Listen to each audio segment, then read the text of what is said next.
observations, then I pass the floor on to Maria Herczog.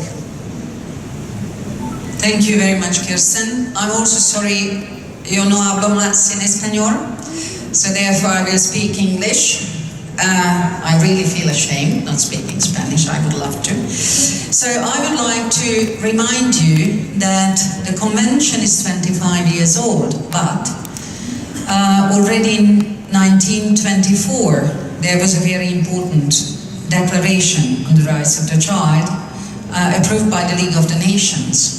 And this means that we are also celebrating the 90th anniversary of the Declaration, of the Geneva Declaration this year. And oftentimes they are overlooking the importance of the fact that already in 1924, they realized the importance of the rights of the children. And one of my heroes, Herczog, who was a Polish Jewish doctor working for the children, and devoting his entire life to child rights.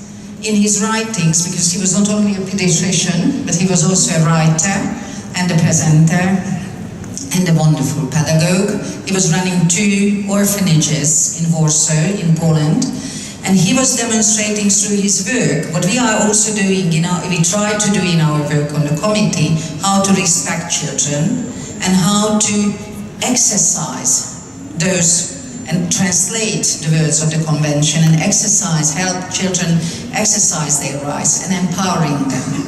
And it is very interesting if you are reading the writings of Herczog. He was very, very angry and not very satisfied with the declaration, the Geneva Declaration, because he thought it was not strong enough, it was not radical enough.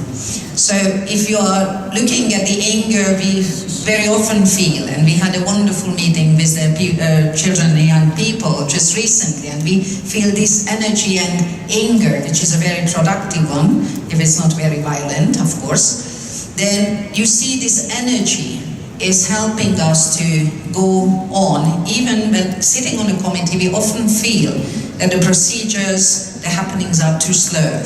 We would love to change the life of children and make it better now.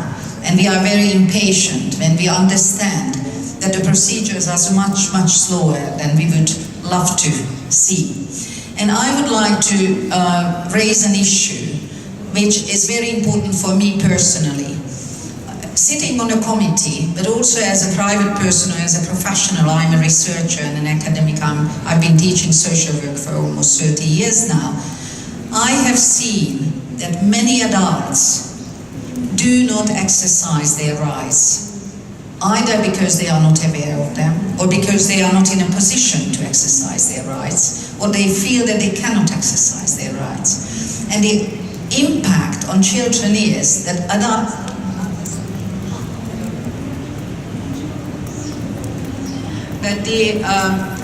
don't understand that if they are not right holders, if they cannot exercise their rights, how could they provide children with their rights? How could they accept that children have rights? Another issue what we are tackling a lot and we are suffering a lot from on the committee, that very often we see that state parties and also politicians, policymakers, and also those professionals working with children feel that obligations come first and then the rights.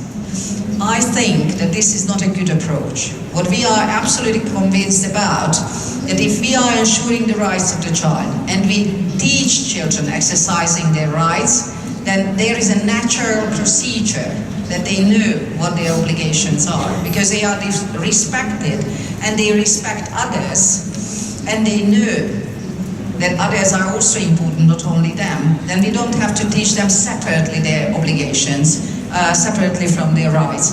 And this is hard to be implemented and translated into policies and practices, because this is not the everyday experience of the people. And therefore children are growing up, and I'm a bit afraid that another generation will grow up without the awareness of their rights and the everyday exercise of their rights. A third issue I want to very briefly tackle, and obviously we can come back all to the big. I try to be a little bit provocative. I know many people wouldn't share my views.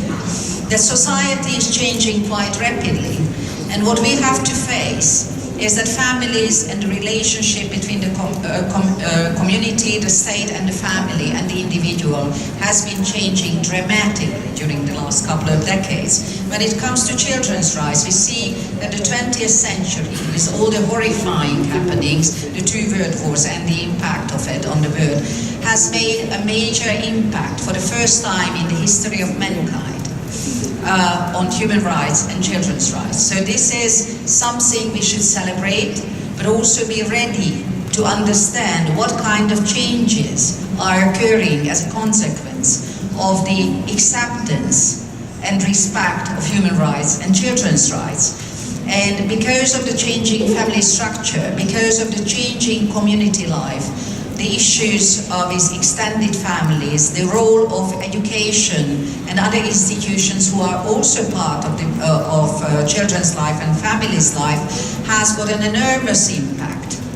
And we have to follow this. And as my colleague Gerhard Manni was just saying, for instance, we do not accept anymore that children are becoming, they are married, or they are becoming mothers at a very early age, or that they are not going to school, or that they are victims of violations, that they are abused, neglected, and there is no kind of social net around them, holding them and providing them with the needed support. We don't tolerate that anymore, but it is hard to follow those policies and practices quickly enough to fulfill all the requirements of the convention. And we see that every day when we are sitting on the committee and we have this very constructive but sometimes very harsh dialogue with the state parties, when they don't seem to understand their obligations to support families and children in all possible ways.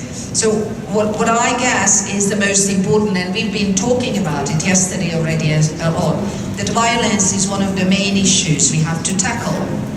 Because obviously this changing world where children are right holders also means that we have to respect their right to non-violence. But one of the conditions to do that is also that all professionals, parents who are taking care of children, and hopefully they are taking better and better care, know how to raise children without violence, that they are aware of all the skills and knowledge, what they need to learn conflict resolution, non-violent communication, and there are excellent techniques. We are suggesting to the state parties in our concluding observations how to teach in an integrated way everybody, all the adults in the community, so that they learn how to be non-violent, and then children are growing up in an environment where they don't see violence, so they are not becoming aggressive and violent themselves.